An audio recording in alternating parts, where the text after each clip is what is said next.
employee who needs help understanding your rights in a workplace dispute? Or are you a business owner or company who needs to streamline HR processes to avoid disputes? Are you a new business who needs help handling bureaucratic matters?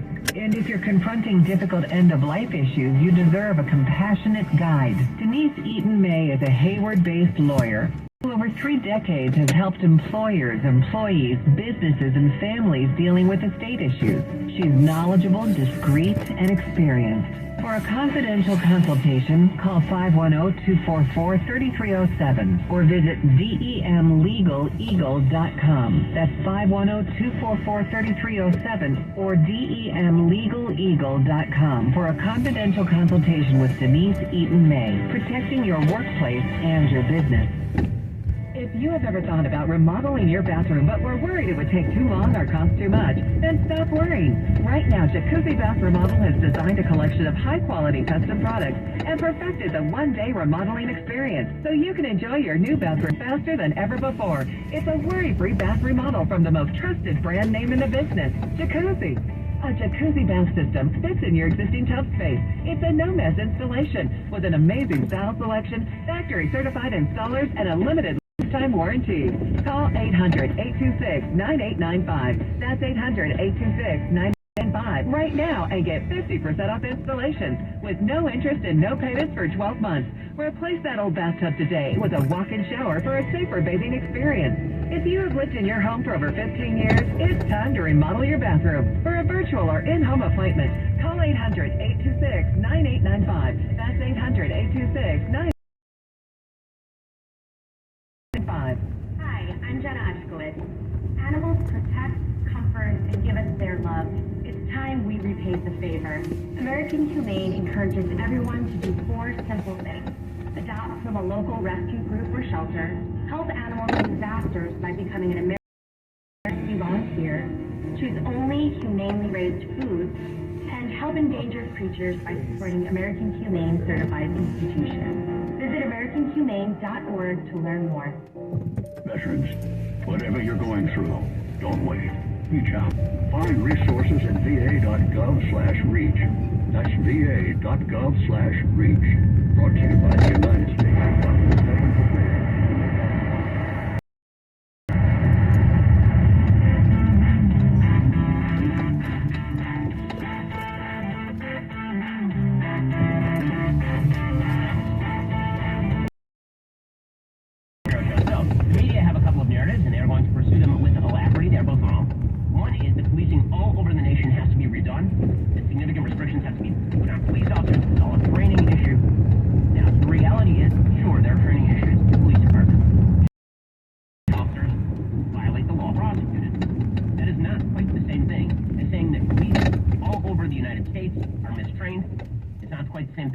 DOJ under Garland, that's what he's about to do, pushing consent decrees that are going to tie the hands of the police behind their back. You're about to see, again, a major rise in violent crime all around the United States on the basis of reaction to incidents like this one.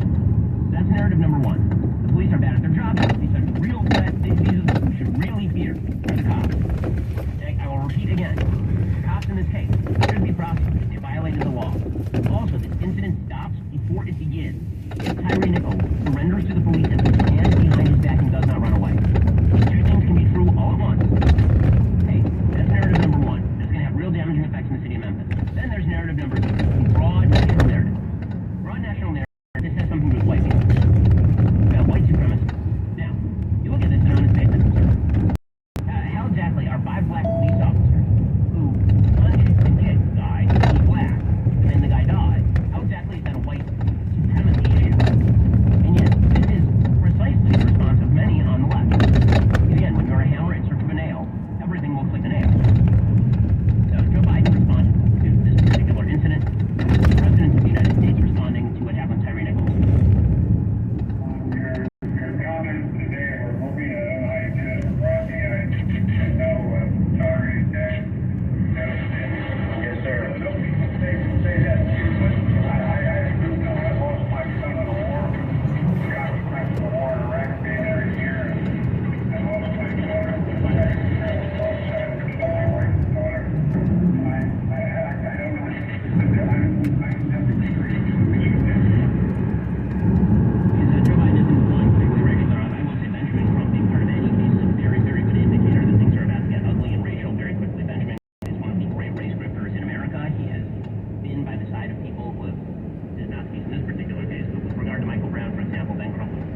but people acting like criminals themselves. You know, unfortunately, Dana, in communities of color, they often have types of policing that many of our white brothers and sisters have in their community. And this video illustrates it, that it's this culture that says it doesn't matter whether the police officers are black, Hispanic, or white, that it is not allowed for you to trample on the constitutional rights of certain citizens from certain ethnicities in certain communities. It's always white supremacy now. Again, you want to deal with the issue of police brutality? That's a real issue. You want to deal with police violence? That's a real issue. You want to talk about how do you balance the needs of the community that is suffering from wild criminality, like Memphis is, particularly the black areas of Memphis, Tennessee, very, very high crime rates. How do you deal with that while also preserving the civil rights of people who are, for example, pulled over for reckless driving? That's a real conversation. But if your first move is to turn this into, well, you know, black communities have different kinds of police officers. That's not the key issue here. The key issue here is high crime communities have very different brands of police officers because the police officers have to deal with a lot of crime. I know, believe it or not, police officers in Beverly Hills are not having to deal with nearly as much crime, particularly not as much violent crime, which means they tend to engage in less violent activity. Policing is a really ugly business. One thing the body cams have shown is just how ugly that business is. You have to make split-second decisions in which you are dealing with violent criminals on a regular basis, or people who are disobeying the law in particularly egregious ways. And so nobody ever takes that instead of just suggesting maybe we ought to recalibrate how we do some of the policing issues without throwing out the baby with the bathwater. Instead, the idea is that it must be a racial issue. This also led a Democratic freshman representative to suggest that this was the result of white supremacy. The Representative Maxwell Frost, Florida, said it doesn't matter what color those police officers are. The murder of Tyree Nichols is anti-black and the result of white supremacy. It's all white supremacy. Everything bad in the universe is white supremacy. It's all about systemic racism. Now, you can't have it both ways. The real impact of systemic racism on crime in the black community. The reporter from the Los Angeles Times, Jane Levy, she wrote about this in LA. Her book about crime in Los Angeles.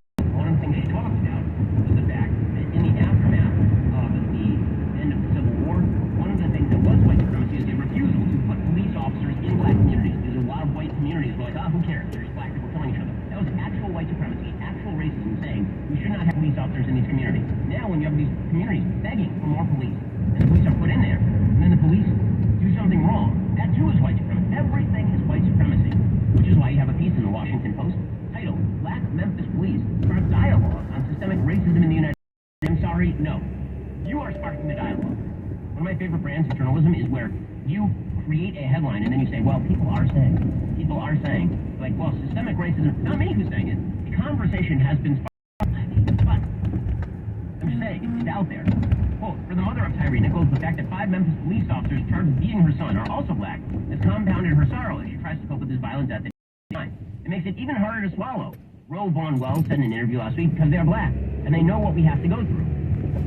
By the way, that seems like it's an odd argument. Obviously, the grieving mother, so you take everything that the grieving mother says with the sympathy that ought to be taken, but it's weird that it's worse if it's black police officers who end up being responsible for the death of your son than if it's white for the death of your son. Very, very odd rationale right there. More on this in just a moment, but first, if you own a business, it's been a bumpy ride for the inflation to incipient recession. I'm sure that you could use a break. Innovation refunds can help you out. If your business has 5 or more employees and managed to survive COVID, you could be eligible to receive a payroll tax rebate of up to $26,000 per employee.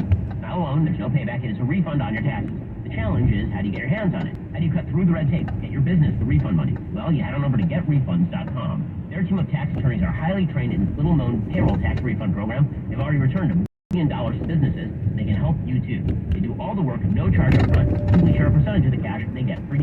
Businesses of all types can qualify, including those who took PPP, nonprofits, even those that had increases in sales. Find out if your business qualifies. Just head on over to getrefunds.com, click on Qualify Me, answer a few quick questions. This payroll tax refund is only available for a limited amount.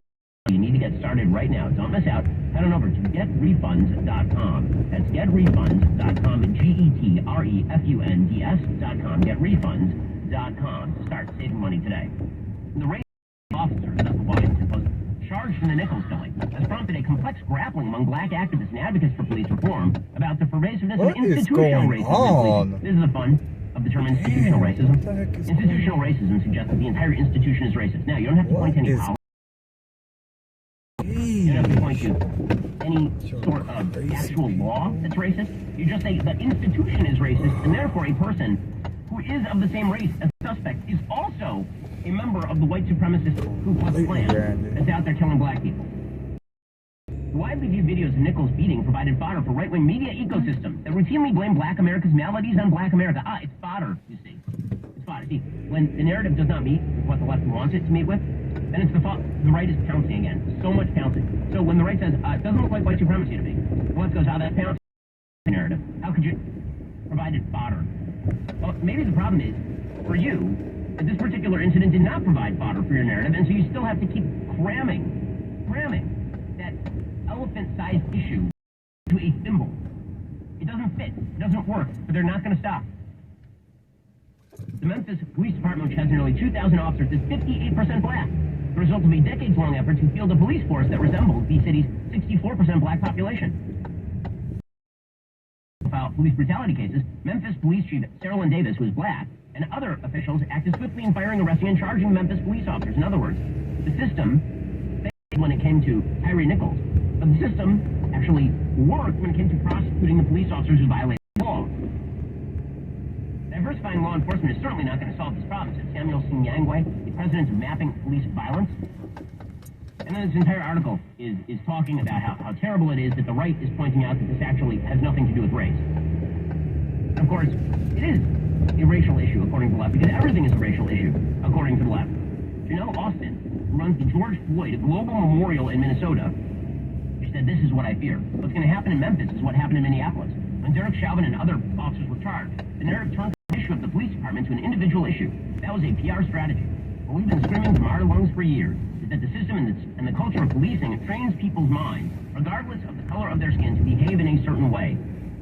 Systemic racism can be more difficult for the general public to grasp than explicitly visible white-on-black crime," said Craig Futterman, clinical professor of law at University of Chicago Law School. "We'd like to think in binary, the good guys and the bad guys. It's far easier to consume the story in an uncomplicated way, seeing a white officer shoot 14 shots at a young black boy laying on the ground." That's a reference to the 2014 murder of Laquan McDonald over in Chicago. But again, you just have to keep saying that it is, of course, white supremacy that is responsible for all this. Van Jones, nice guy, wrong on this. He says over at CNN the same thing. An entire opinion piece titled, "The police who killed Tyree Nichols were black, but they still might have been driven." I'm sorry, no. Maybe they're driven by the fact that police tend to get over-violent with criminals, or people who they suspect, and it wasn't clear that Tyree Nichols was a criminal, or people who run from them, or people who resist arrest, or whatever it is. So, Van Jones claims that it's about black people now being indoctrinated with white supremacy. One of the sad facts about anti-black racism is that black people ourselves are not immune to its pernicious effects, says Van. Society's message that black people are inferior, unworthy, and dangerous is pervasive. Over many decades, numerous experiments have shown these ideas can infiltrate black minds as well as white. Self-hatred is a real thing. That's why a black store owner might regard customers of his same race with suspicion, while treating his white patrons with deference. Black people can harbor anti-black sentiments and can act on those feelings in harmful ways. Why does this have to be about the race of the suspect? Why can't it just be about police officers violating the law and doing something wrong to a suspect? But again, it has to be about race. It has to be not about race. What exactly are these folks going to talk about? Meanwhile, I had Jamel Hill, who again, everything has to be about race for Jamel Hill, tweeting out in a very, very similar way. I mean, it was white supremacy, quote, "Just as women sometimes carry water for the misogyny, black people have definitely done the same for white supremacy. You're stuck on the faces. I'm looking at the system and why it was created." Absurd. Absurd. By the way, created by the chief of police who is black in Memphis to stop crime against black people in Memphis. But apparently, white supremacist violence. Always and forever, white supremacist violence. Again, this is part of a broader narrative that the left likes to draw, which is how you end up with, on ABC This Week, panelist Karen Finney comparing banning critical theory to police brutality. It's all part of everything's the same. It's all part of that big ball of left-wing narrative. And if it doesn't fit, doesn't matter, then you just go for it anyway. We know from the civil rights movement, you can't just change law. You have to change hearts and minds. And anti-black racism is everywhere. We know that that is part of the training that these officers receive, that black and brown equals danger. We see it. We have to acknowledge this comes at a time when the governor of Florida says no African American AP classes, when we have demagoguery around critical race theory, when the truth is we have to be willing to have hard, truthful conversations in this country. These people are ridiculous. I'm sorry, they're ridiculous. It's Ron DeSantis' fault for banning critical race theory, which is just lies about American history and about how American systems work. It's the white governor of Florida's fault that 5 black police officers in a majority black police force with a black police chief in a majority black city in different states. It's Ron DeSantis' fault. It's flow crap, guys, and everybody can see through it. And if you can't see it, it's because you're willfully blind at this point. Speaking of willful blindness, we'll get to an amazing story about essentially a hoax outfit in just 1 second. But first, we all hope we'll never need life insurance, but the simple fact of the matter is that we are all going to die. And this means that probably in the future your family is going to need to make up for lost ground if, God forbid, you are taken too soon. Mortgage payments, childcare, other expenses, they don't just disappear after you die. Life insurance through your workplace might not offer enough protection for your family's needs. It's not going to follow you if you leave your job. Since life insurance typically gets more expensive as you age, now would be the time to buy. Policy Genius gives you a smarter way to find and buy the right coverage for you. It's built to modernize the life insurance industry. Their technology makes it easy to compare life insurance quotes from top companies like AIG and Prudential in just a few clicks to find your lowest price. With Policy Genius, you can find life insurance policies that start at just $17 per month for $500,000 in coverage.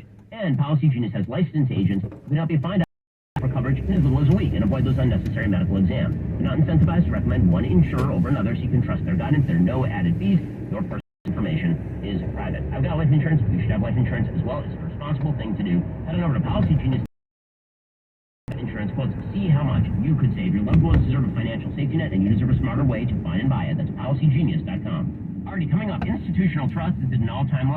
Well, maybe that's because our institutions have betrayed us. This is the Ben Shapiro Show.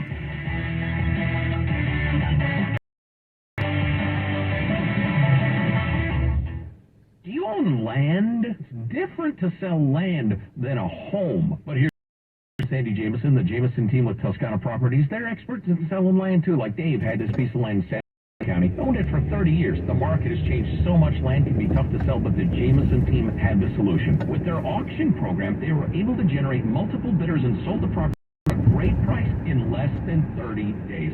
Sandy also helped Dave get the property cleaned up and ready for the new buyer. They knew everything. We all know interest rates are up. How does that affect the housing market? Buyers, sellers will get the right answers from the Jameson team. Bob and Sandy Jameson know the market, and they can let you know. Yeah, whether it's my residence, some land, a rental place, call team. I've been in real estate. I know who to trust. I trust Bob and Sandy, and you can too. Give them a call. Get acquainted. 408-686-HOME. That's 408-686-HOME. Or go online to sandyhasbuyers.com. sandyhasbuyers.com. The Jameson Team Toscana Properties, DRE license number 01845393. Securities and advisory services offered through United Planners Financial Services, member FINRA SIPC. All investing involves risk, and there is no guarantee that any strategy will be successful. Don't invest and forget. Powered by Proxy and United Planners are not affiliated. Join us for this educational and entertaining time with